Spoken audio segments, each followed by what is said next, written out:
안녕하세요. 오늘도 조용히 마음을 가다듬고 삶을 한 걸음 천천히 들여다보는 시간을 가져보겠습니다. 우리는 보통 운이란 건 젊을 때 오는 거라고 생각합니다. 하지만 놀랍게도 인생의 가장 마지막에 말년에 복이 터지는 분들이 있습니다. 젊을 때는 평범하거나 힘겨웠지만 나이가 들어 건강도 재물도 사람도 모두 따라오는 사람들이 있죠. 그 이유는 뭘까요? 이들의 삶에 특별한 무언가가 있는 걸까요? 오늘은 말년에 대운이 터지는 사람들의 공통된 행동 습관 5가지를 하나하나 차분히 말씀드리겠습니다. 혹시 지금 내가 그 길을 걷고 있는 건 아닌지, 오늘부터 바꿔볼 건 무엇인지 스스로 돌아보는 시간 되시길 바랍니다. 1. 스스로를 탓하거나 남을 탓하지 않습니다. 먼저, 대운이 들어오는 사람들은 과거를 탓하지 않습니다. 내가 그때 그 선택만 안 했어도, 남편만 좀 더 벌어줬다면, 자식이 그렇게 변하지 않았다면, 이런 말은 입에도 마음에도 올리지 않습니다. 이들은 이렇게 생각합니다. 그땐 그럴 수밖에 없었지. 최선을 다했고 지금이 중요하다. 자신의 삶을 인정하고 지금 있는 자리에서 최선을 다하려는 사람에게는 기회가 오고 복이 따라옵니다. 원망은 운을 막고 인정은 복을 부릅니다. 2. 사람을 얻으려 하지 않고 사람을 머물게 합니다. 두 번째 습관은 억지로 사람을 붙잡지 않는 자세입니다. 나이가 들수록 사람들이 곁에서 하나둘 떠납니다. 자식도 친구도 사회도 서서히 거리를 두기 시작하죠. 이때 어떤 사람은 억지로 매달립니다. 연락을 강요하고 자식의 사랑을 시험하고 관심을 받지 못하면 섭섭해합니다. 반면 말년에 운이 트이는 사람은 머무는 사람만 바라봅니다. 곁에 있는 사람에게 고맙고 찾아오는 사람에게는 정성스럽고 떠나는 사람은 그저 보내줍니다. 그러면 신기하게도 사람이 더 많이 옵니다.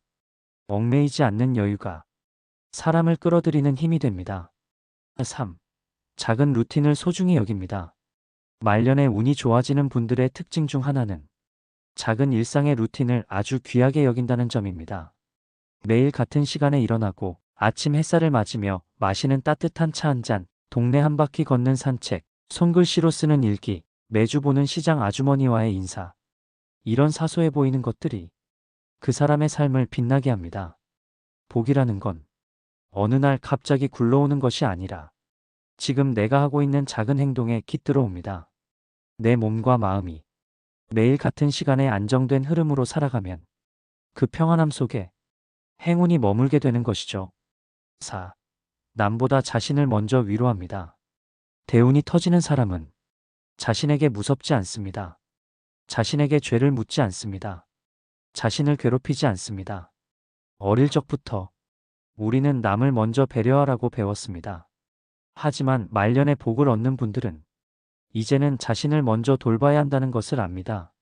내가 힘들면 쉬어야 하고 슬프면 울어야 하며 기분이 안 좋으면 조용히 나 자신에게 말할 겁니다. 괜찮아. 지금까지도 잘 살아왔잖아. 이렇게 자신을 어루만질 줄 아는 분들은 몸도 덜 아프고 마음도 덜 쓸쓸하고 삶이 다시 시작되기도 합니다. 복은 다정한 사람의 등에 내려앉습니다.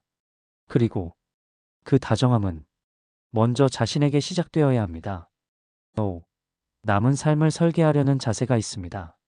마지막 5번째, 가장 중요한 습관입니다. 바로 지금 이 순간에도 앞으로를 계획하는 사람입니다. 많은 분들이 60세, 70세가 넘으면 이젠 끝이지 뭐. 할 일 다 했다. 남은 건 죽음뿐이야. 하고 말합니다. 하지만 운이 들어오는 사람은 나이와 상관없이 계획을 세웁니다. 이번 달엔 처음 보는 책을 한 권 읽자. 다음 주엔 집 앞 공원이라도 한 바퀴 걷자. 다음 달엔 소일거리 봉사를 시작해볼까? 이렇게 작은 것부터 계획하고 실천합니다. 그러면 신기하게도 그 사람에게 새로운 기회가 오고 생기가 돌고 복이 따라옵니다. 삶을 멈추는 순간 운도 멈춥니다. 설계하는 순간 운이 다시 움직입니다. 말년의 대운은 그저 운 좋게 얻는 것이 아닙니다. 작은 선택의 반복, 작은 태도의 차이, 그 속에서 운은 다르게 움직입니다. 요약해 드릴게요. 1. 과거와 남을 탓하지 않기. 2. 사람을 집착하지 않고 여유롭게 보내기. 3. 일상의 소소한 루틴을 소중히 여기기. 4. 자신에게 따뜻한 위로 건네기. 5. 나이와 상관없이 계획 세우며 앞으로 나아가기. 이 5가지는 누구나 할 수 있지만 아무나 하지 않는 습관입니다. 하지만 오늘 이 영상 보신 여러분이라면 가능합니다. 말년의 대우는 준비된 사람에게 조용히 찾아옵니다. 그리고 그 복은 평화로운 얼굴로 살아가는 당신에게 언제든 머물 수 있습니다. 지금부터 하나씩 실천해 보세요. 천천히 그리고 꾸준히. 그 길 끝에 당신만의 대운이 기다리고 있을 겁니다. 감사합니다.